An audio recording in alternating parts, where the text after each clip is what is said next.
I'm Emily, a 33-year-old who loves both cooking and eating. My husband, Michael, who is 2 years older than me, also loves to eat. We met at a morning buffet. It was an all-you-can-eat and drink for $6, and as a big eater, I went there every weekend. That's where Michael, who also came every weekend, approached me. He was quite handsome, and despite eating a lot, he was slim, which I had always envied. I said to him, "Michael, you eat so much but don't gain weight." Then he laughed and said, "Well, I barely eat anything 6 days a week because I'm broke." He told me, "Emily, you eat as much as I do but you're still slim." So I said, "I run in the park every morning and evening for this meal," and our conversation took off from there, leading to weekend buffet dates. After dating for 3 years and when the topic of marriage came up, I thought we were a perfect match in terms of personality. But there was one thing that worried me. Michael's salary was quite low, as he mentioned about his broke lifestyle. Honestly, it was about the same as mine, working as a clerk in a small company. If we combined our salaries, we could just manage as a couple, but if we had a child, it seemed impossible, which worried me. However, Michael, being carefree, said, "It'll be fine. There are families with less income and 2 kids. Worst case, we can borrow from my dad. Indeed, my parents would also probably help us out for their grandchild." So, with such wishful thinking, we decided to marry, not having a ceremony or reception. However, it didn't take a month to realize that our financial planning was too optimistic. Renting a new apartment involved not just rent, but also a security deposit, key money, brokerage fees, and moving expenses. For furniture, which we had previously made do with cheap items, Michael ordered a set costing several $1,000s without consulting me. We had to buy new curtains because the sizes didn't match. We also had to repurchase all our dishes after Michael accidentally broke them during the moving. Our new home was indeed lovely, but I was anxious about how much would be deducted from our account next month. Most purchases were on credit, and though they were paid from Michael's account, we agreed to split all marriage-related expenses. So the first bill after our marriage made me tremble. We needed to cut back on our expenses. We agreed to set up a joint account, each contributing a fixed amount monthly for utilities and essential marital expenses. And to discuss if funds fell short. But there wasn't much to cut back on. As we both worked full-time, we were only home 1 or 2 days a week, so our utility bills were already low. I switched to a budget cell phone plan, but Michael insisted on staying with a major carrier.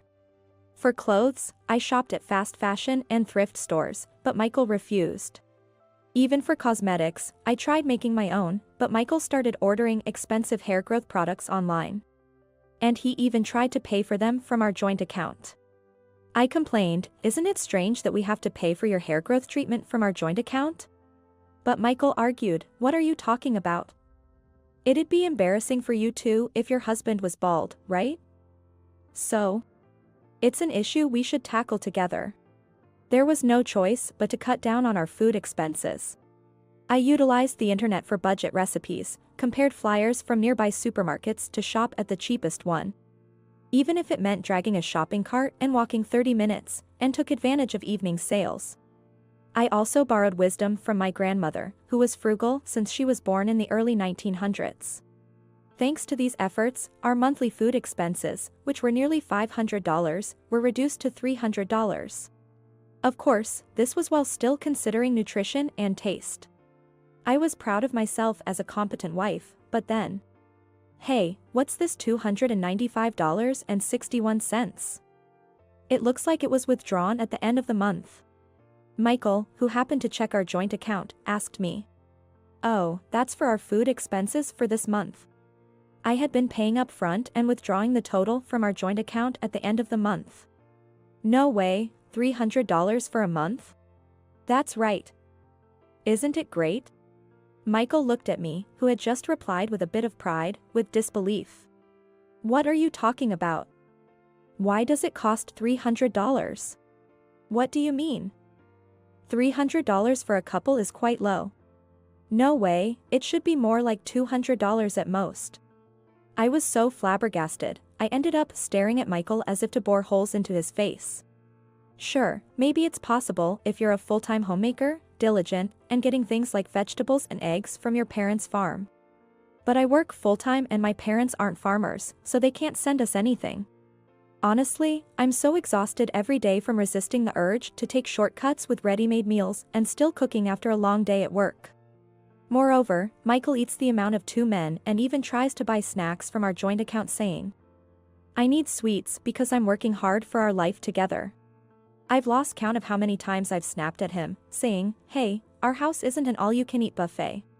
Still, keeping our monthly food expenses to $300 should be commended, right? It might seem trivial, but my feelings for Michael plummeted rapidly. Seeing me like this, Michael apparently thought of getting his mom to scold me for being wrong. Out of the blue, he suggested visiting his parents' house over the weekend. I was actually hoping his mom, Susan, would give him a piece of her mind, so I agreed readily.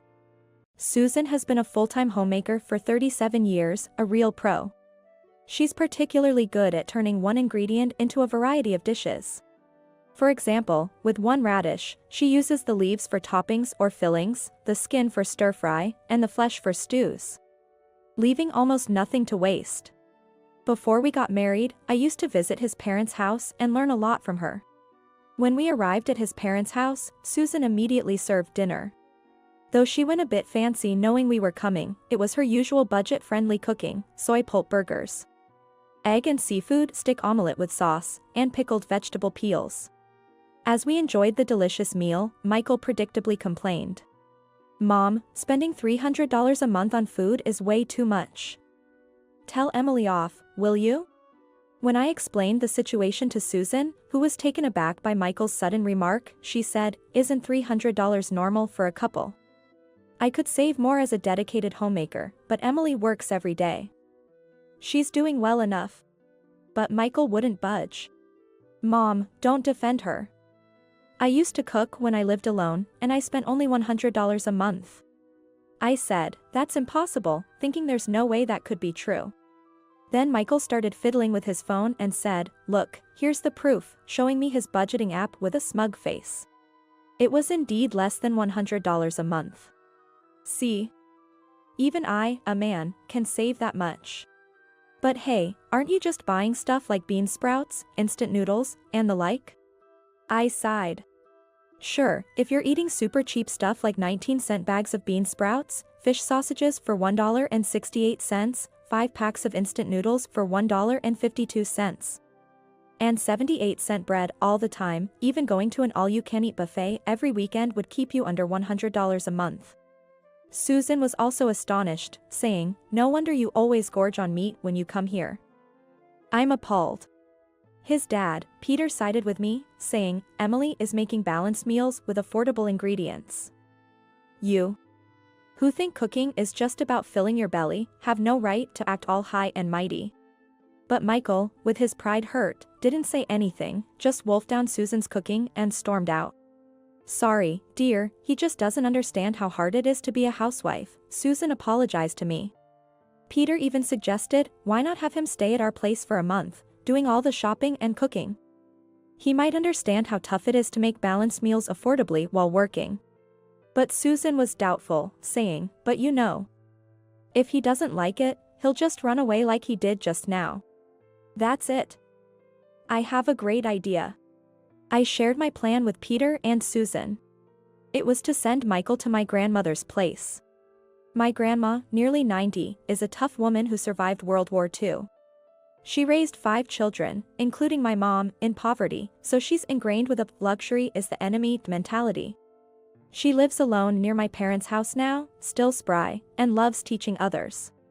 Whenever I'm stumped with menu planning and call her, she's always eager to share ideas for dirt-cheap meals. She might just be able to straighten Michael out. Peter and Susan agreed enthusiastically. When I called Grandma, she was overjoyed, saying, "I've been bored lately. This will be fun." The next evening, Michael and I went to my grandma's place. Michael, learning of my plan only upon arrival, protested, "Why do I have to learn this stuff?" But Grandma provoked him, saying, "Modern men are all talk. You must be bossing Emily around, thinking you can't handle budgeting." That seemed to rile him up. "Piece of cake," he declared, agreeing to visit her place from the next evening. But Grandma put him in his place, saying, "What about breakfast? You might as well live here, and he reluctantly agreed to stay with her. A week later, I got a tearful call from Michael. Emily, I'm sorry, I was wrong. I've reflected on it, please help me. From what Michael told me, it sounded like my grandmother really gave him a hard time. When he threw away the water that has been used to wash rice, she scolded him, "What are you throwing away? That can be used to clean oily dishes and for wiping down surfaces, even for blanching vegetables." If he tried to throw away the roots of spring onions, she would strike like lightning, saying, "Plant them in the soil. They'll be edible in a few months, don't you know that?" When he brought home store-bought salad dressing, she yelled at him, "You can make it cheaper with oil and vinegar. Anyway, we don't need fancy dressings." If he said he wanted to eat meat, she'd scold him, "Tofu has protein too. Don't be extravagant." And so, it seems he was lectured like this every day. He was also put in charge of buying groceries, so he learned firsthand how much money he had been carelessly spending on food. I didn't know. Meat and fish are that expensive. He never knew the prices since he only ate them at home when he was living alone. Michael caved after just a week, but I had anticipated he wouldn't last a month and made him sign a contract to pay me $1,000 if he didn't. Since Michael couldn't afford that, he reluctantly tried hard to last a month at my grandmother's. Since then, Michael not only stopped complaining about food expenses, but also started buying clothes at fast fashion stores and switched to a budget cell phone plan. It's hard to get a raise, so we need to save in areas like this. We want to have kids soon, he said, becoming very positive about saving money. Well, his real motivation seems to be, I don't want to be sent to that grandma's place again. But he still hasn't learned about cleaning and laundry, so I'm planning, somewhat cruelly, to send him back to my grandmother's for training once we have a child.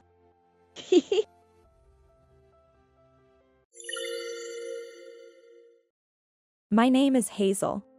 I'm a 27-year-old stay-at-home mom. I had a problem with my mother-in-law who lived with us.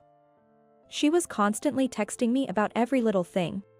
It seemed a friend of hers taught her how to send text messages, but it turned out to be a nuisance. For her, it just became another way to harass me. She remained quiet when others were around, and chose to communicate her complaints to me through messages. Last night's dinner was terrible. Everything was so salty that I thought I was going to have high blood pressure. Were you trying to kill me? How many times do I have to tell you to make a decent meal? You're just useless. She went on and on about how bad my cooking was. I once suggested, if you don't like what I make, you should cook your own meals just like you used to. But she lashed out, "Are you trying to make me do all the housework? How dare you?" After our daughter, Lily, was born, my husband and I decided to live with my in-laws because they wanted to be near their grandchild. A year into it, my mother-in-law began going out frequently and even expected me to do her household duties. When we started living together, we used to have separate meals. Therefore, I didn't have to cook for my in-laws. I was once asked to prepare dinner for them when my mother-in-law caught a cold. Since then, it became my job to cook for the whole family. She seemed to have gotten too comfortable with me doing whatever she asked me to do. I wish I could say no to her, but I was so scared of confrontation and fighting with her. I thought I had no choice but to endure her subtle harassment. But I myself was a mother after all. Seeing my daughter cry one day finally made me realize that I'd had enough. That day, my mother-in-law had been out since morning. She often seemed to lose track of time when she hung out with her friends. She would frequently forget to take out the trash, which made me doubt if she even knew what day it was. There were times she came home late for dinner, but she would complain if we ate without her. So if she didn't return home by 4 p.m., I would text her. Usually, she would ignore my messages, but she actually replied that day. What a waste of money to order Mexican food delivery. I had to cancel it. Stop being lazy, you useless fool. As soon as I read her message on my phone, I called her. What did you mean by canceling the Mexican food delivery? Oh, you must be wondering how I knew about the delivery date? You're such a fool. You were probably trying to please me by ordering my favorite food. But it was stupid of you to throw away the food menu with the delivery date written on it into the trash can. My mother-in-law sneered and said she found out about my wasteful spending because I threw it out where it was easy to be found. I was absolutely appalled that she would rummage through the trash just to harass me. Do you even know what day it is today? Can't we indulge ourselves just for today? What are you talking about? You don't have the right to indulge yourself even for one day. Your job as a wife is to be frugal. It's unacceptable to spend the money earned by your husband just for your convenience. As she scolded me over the phone, I could hear her friends laughing in the background. You should have known your place as a wife by now. Look, it's almost 5 p.m. Hurry up and go grocery shopping for dinner. Then she hung up. I went white realizing what she had done. In a panic, I rushed to the supermarket, fretting over what I could make as a substitute meal. What are you going to make with these ingredients? Surely, you can't make Mexican food. She commented smugly when she returned home at 6 p.m. Unfortunately, the frozen tacos and burritos were all sold out. She looked very pleased to see me frustrated. Grandma, welcome back. When Lily saw her, she ran up to her. Grandma, we are having your favorite food for dinner today, she said with an innocent smile. Oh, is that so? Yes. I asked Mommy for it. Grandma, I knew you liked Mexican food. My mother-in-law looked shocked and turned to me. Yes, I was the one who ordered the Mexican food to be delivered, not to please her, but at my daughter's request. Grandma, today is your birthday. That's why we wanted to have your favorite Mexican food, which is my favorite too. What? My birthday is on Friday, not today. Today is Friday. Remember, you said your doctor's appointment was changed from this Friday to Wednesday next week? At my words, my mother-in-law had a stunned look on her face. According to my husband, in his family, they only celebrated birthdays for the children and not for the adults. So they never had birthday parties for their elderly parents. My mother-in-law probably thought her birthday was just another day, plus she was confused about the days of the week as usual. Realizing what she had done, she turned pale. Lily, I will quickly go and change my clothes. I'll be right back, she said to my daughter, and hurriedly went to her bedroom. Within a minute, she sent me a text message. Do something about it. That was what it said. I messaged her back, saying that I checked the nearby supermarket, but that there was no frozen Mexican food left in their freezer. Her reply to my message was, then pretend there has been a misunderstanding on the delivery date or something. As I didn't send her a reply, she came into the kitchen and told me to go to the living room. Hurry up. Otherwise, Lily will start to suspect. My daughter had no trouble accepting the fact that there was no Mexican food for dinner. It seems the Mexican cook suddenly got a stomach ache and had to go home, I told her. I honestly thought she would cry, but she said, poor thing, having a tummy ache. It's okay, I can have a taco another time. Seeing her sad and disappointed face, I felt guilty for lying. My mother-in-law wouldn't let me go back to the kitchen, so I just played with my daughter to distract her from her feeling disappointed. My mother-in-law seemed to have prepared dinner, though. Soon after my father-in-law and my husband came home from work, we all sat at the dining table and started the dinner. Which was supposedly a birthday celebration for my mother-in-law. Aren't we supposed to have Mexican today? The cook got a tummy ache, Lily said. Confused, my husband asked me about it, and I explained that it was cancelled due to a mix-up on the delivery date. He looked dubious, but then my mother-in-law quickly interrupted, are you sure it was just a mix-up on the date? Didn't you just forget to order the food? Poor Lily. She was looking forward to surprising me for my birthday. Hearing that, I was dumbfounded. I couldn't believe she shifted the blame onto me, after making me cover for her. As I clenched my fist, Lily whispered in my ear, Mommy, I want to eat some cake. That was when I realized I'd momentarily gotten lost in my own anger. It's a surprise you came up with. Wait here, I'll go and get the cake. I whispered back and stood up. From the living room, I heard Lily's voice, saying, each cake is small. The chocolate one is mine. But because it's a big piece, I'll share it with Mommy. Mommy and I both love chocolate. Grandma, you can have the one with strawberries. Lily must have gotten so excited that she spilled the beans about the surprise, which she made me promise not to tell her grandmother. She said it was a secret between her and I. I couldn't help but smile at her cuteness, but as I opened the fridge, I frowned. What? The box full of cakes that was delivered earlier was missing. I heard the notification sound came from my phone in my pocket, and a dreadful thought crossed my mind. I turned to look at the kitchen trash can. I received a few messages from my mother-in-law, and each message was very short, as if she sent in a hurry. In the fridge, there was a box. Most were chocolate ones. I thought you wasted money on your favorite cakes. Well, I did love chocolate. But even if it was just a misunderstanding on her part, the idea of her throwing away food before dinner was absurd to me. Inside the lidded trash can, I found the petit fours, tragically squashed.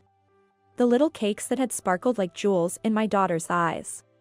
My mother-in-law must have realized what she had thrown out were the cakes my daughter was looking forward to. Do something about it. If not, I'll say the dinner incident was your fault. Pretend the cake was off. She kept sending me short messages, one after another. What a selfish woman she was. I stood in the kitchen, dumbfounded, when I heard my daughter's voice calling me. Mommy, aren't you bringing the cakes over here? I could hear her standing up and coming towards the kitchen. Lily, no. You can't go into the kitchen. You have to wait patiently for your mommy to come back to the table. The way my mother-in-law said to Lily sounded very harsh. Mom, stop it. Lily doesn't like it. Why are you so desperate? My husband said. I want to go and see. I want to see my cake. Don't be silly, come back here. Then, something hit the floor with a loud thump, followed by Lily's crying. Snapping back to reality, I rushed to the living room, and my daughter flew into my arms when she saw me. What on earth happened? When Mom yanked Lily's arm, she fell to the floor. I just tried to stop Lily from. What kind of person makes a child cry like that? My husband and my father-in-law glared at her, who was at a loss for words, but then she looked at me as if she remembered something. Hazel, I thought you might have ordered the cakes to be delivered on a different date, just like you messed up with the Mexican food order. I just didn't want Lily to find out about that. Everything is your fault. My mother-in-law started spouting nonsense. All this was probably because I had always been submissive to her. She thought she could again get away with her nonsense. But this time, she crossed the line. She made my daughter cry just to cover up her own mistake. I let that happen because I was weak. I'm sorry, Lily, I said. I gently stroked her back and spoke to her. Grandma threw away all the cakes, and she was the one who canceled the Mexican food delivery. I'm really sorry for lying to you. Hazel, how dare you say that? My mother-in-law barked, but my father-in-law silenced her with a glare. Why is Grandma so mean? I don't know. Maybe because she doesn't like me. Is it because of Grandma that you always have to do the cleaning over and over? I saw Grandma making you do that. I was speechless. I had no idea my daughter knew. Grandma, you are so mean to my mommy. I don't like you. You aren't getting anything anymore. My mother-in-law was quite shocked when she heard her beloved granddaughter say that to her, and she felt betrayed by me. Do you have any proof that I did it? She screamed, so I showed her all the text messages she had been sending me. I couldn't say no to you because I was weak, but if you make my daughter cry, it's a different story. I will never forgive you for hurting her feelings. As I said I'd expose everything she had done to me, my mother-in-law sank helplessly to the floor, looking very frightened. I never expected her text messages, which had always caused me anxiety, to become useful in a situation like this. My husband, reviewing her past messages on my phone, angrily said to his mother, "So you've been secretly bullying my wife all this time?" Seeing Lily startled by his angry face, I calmly asked my husband to take her to another room. Hazel, how long have you been treated like this? When my father-in-law asked me, I told him everything about the mistreatment I had endured. My father-in-law was puzzled especially about the money his wife had been squandering whenever she went out with her friends. Then something seemed to click. Did you spend all the money that was meant for Hazel for living expenses? Since I started cooking their meals, my father-in-law intended to pay me for food, including my labor. It was nothing like that. I thought Hazel would have wasted the money if I had given it to her. The only person wasting the money was you. You deceived me and bullied Hazel in such a cruel way. I'm sorry, dear. My mother-in-law sobbed. But he scolded her, don't apologize to me. Apologize to Hazel, and she started begging me for forgiveness. Looking at her, I said to my father-in-law, even if your wife apologizes to me, there's no way I can forgive her for what she'd done. Understanding how I felt, my father-in-law divorced his wife, saying, I can no longer be with someone who lies and squanders money. It turned out she even borrowed money from a loan shark because the money she had been stealing from us wasn't enough for her. When all her friends found out that she became penniless, they cut ties with her, saying, when the money stops, so does the friendship. With nowhere else to go, she returned to her parents' home and is now working very hard to repay her debts. She's being bullied by her brother and sister-in-law, who are giving her a hard time. What goes around comes around was what my husband said about the situation his mother's in. I'm no longer afraid of the notification sound on my phone whenever I receive messages. I feel a deep sense of relief that my long-standing problem has been resolved.